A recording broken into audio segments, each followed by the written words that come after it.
Okay folks, so what I have here is just an old refrigerator. I don't honestly know if it worked or not when I started turning it apart or not but it was in the yard too damn long, and we weren't going to sell it. It was full of stickers, and whoever lived here before, college kids or whatever, had stickers all over it, and it just, nobody was going to buy it. It wasn't worth the effort to haul it anywhere or anything, so came up with the idea to build a food dehydrator out of it. I've seen a lot of different solar powered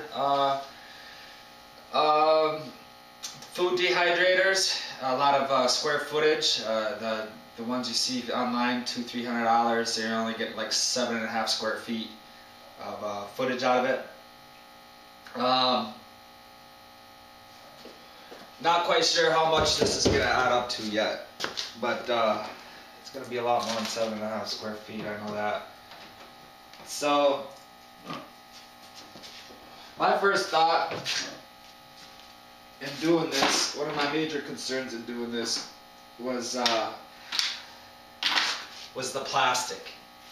And you got to worry about PCBs when plastic, even food safe plastic to certain temperatures, but especially non-food safe plastic, you can't heat up. It'll release PCBs, and we don't want to put that into what we're preserving. So I already took the compressor out, all the guts, that's all done. I do got to get the inside of this plastic, the inside of the heart here out, and I mean this thing's really lusty. Really lug it out when you get that compressor out there. You know, she's already on wheels. So we'll make sure we get sealed up back here. And what we're going to wind up doing is I'm going to take this plastic out of here and see what we got. I'm not sure what's exactly behind this step, if I can, if we're going to get that space back when I take that plastic out of there or not. But I've got my doors, that freezer door. These make really good shelves, by the way. This could probably go underneath my workbench or something to divide things up, but the freezer door was great.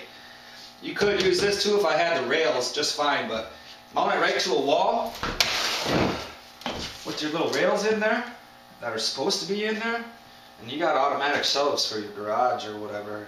I got one in the game room, which is kind of an extension of the garage lately, but it's got the bars on it. It makes a great little shelf. Just pop 2 little screws in it and it holds all sorts of jars and stuff for my nuts and bolts. Good to go. But as far as the inside of this, I'm going to take this out, and in my next video you'll see it having been torn out. Shouldn't be too hard. If anything, I might have to take a 3-inch rotary wheel to it and cut around this maybe, so I don't have to take apart the whole outer shell. But it was surprisingly easy to get that compressor out of there and everything else. I mean, everything came out really no problem. The compressor, your Freon line, oil line and stuff, what I did is just beat that down with a hammer, about an inch worth on that copper tubing, and then I snipped it right in the middle and bent it over on each end so I didn't leak that fluid all over the place. But yeah, so what we'll do is I'll catch you guys up on the next video. I'm going to put Baca board in here, and that's a banana bark board. It's woven together, and it's all natural. It's not fire treated. You can get it fire treated. I'll post, hopefully I'll remember here to put the link where I bought the Baca board. It's like 30 bucks for a 4x8 sheet. So, and that I think should do it. I haven't measured it yet, but it should do it just fine. And yeah, so we'll put the Baca board in there. I'll get my intake outtake. I'll put that in, so I got air coming in through the bottom at a low rate, and then blowing out as well. Hopefully, what I plan on doing is just some small motors with fans on them and electromagnetic, so we don't have to put any electricity to this if we don't have to. My heat source, I got a panini maker at Goodwill, like $12 I think, 1500 watts.